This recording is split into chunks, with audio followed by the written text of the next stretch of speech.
Miarabanao ny tenako amin'ity alakamisy fa enina volana marsa ity. Fa indray ny tenako manolotra anao ny rapsodiny famarinana izay mitondra lohateny hoe Drafitr'Andriamanitra Ambony Indrindra ho an'ny Fiangonana. Amin'ny Efesiana toko fa 4:17 dia milaza hoe mandra-paty tonga antsika rehetra ho an'ny firaisan'ny finoana sy ny fahalalana tsara ny zanak'Andriamanitra ka ho lehilahy lehibe mahatratra ny ohatra ny alehiben'ny fahafenoan'i Kristy. Ny andin'ny fanokafany dia manambara ny fikasan'Andriamanitra hitondra antsika amin'ny fiangonana ho an'ny fahamatorana fa tsy ho zaza intsony ka ailangilana sy ampitambolombolon'ny rivotra ny fampianarana samihafa rehefa mba hiorina amin'ny finoana. Izany ny Drafitr'Ambony Indrindra hitondra antsika ho amin'ny fahafenoan'i Kristy.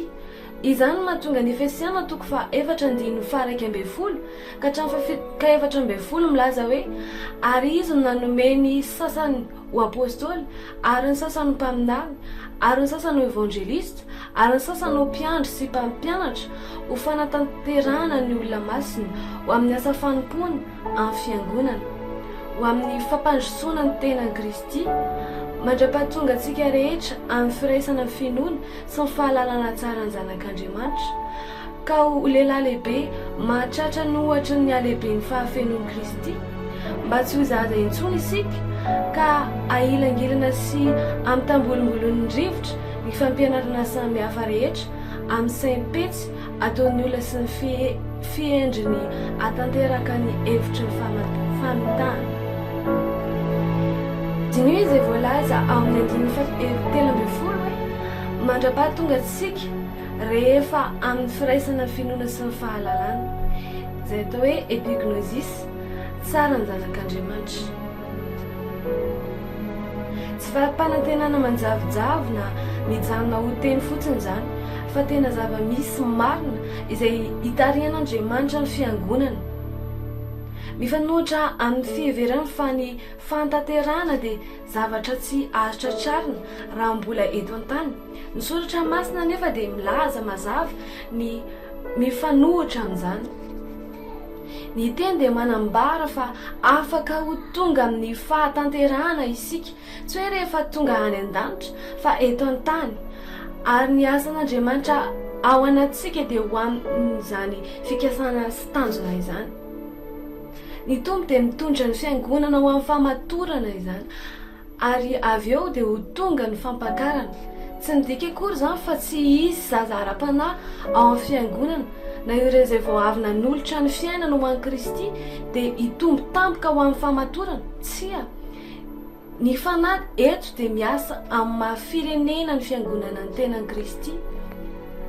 Ny fitambarana ny fahatakarantsika, ny fandehanantsika ao amin'ny Kristy, ny fahatongavan-tsainantsika dia ho ray amin'ireo efa tonga amin'ny fahamatorana, fahafenoana, fahatanterahana, tonga amin'ny faratampony. Izany no fijerin'Andriamanitra, ny fitambarana ny tenan'i Kristy izay ahatongava ny tenan'i Kristy manontolo aminy ohatra ny alehibe amin'ny fahafenoan'i Kristy. Alleloia. Izany hoe tsy tsaraina hoe vao nandray an'i Jesosy ianao izany dia hoe tsy afaka ny ho matra, fa mifatakaranao ny ten'Andriamanitra dia afaka hanitsarana anao fa matra ara-panahy ianao.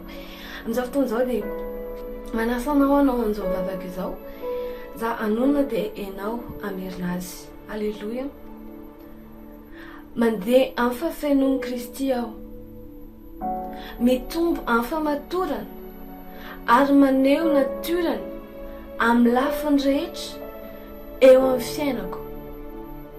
Miaina amin'ny fahatongavan-tsaina izay zava-misy feno voninahitra izaho aho, ary manambara aho fa ny fiangonana dia miara-mihetsika hatratra ny ohatra ny alehiben'ny fahafenoan'i Kristy, tahaka ny amin'ny fiverenan'ny tompo izay efa atombotra. Amen. Mino fanandray zavatra ianao tamin'ny rapsodiantsika androany. Amin'izao fotoan'izao dia mitsodrano anao mandeha any amin'ny fahatongavan-tsaina amin'ny tenin'Andriamanitra, amin'ny fatakarana ny tenin'Andriamanitra, dia mandeha any amin'ny fanapahana amin'ny anaran'i Jesosy dia tahin'i Jesosy tompoko.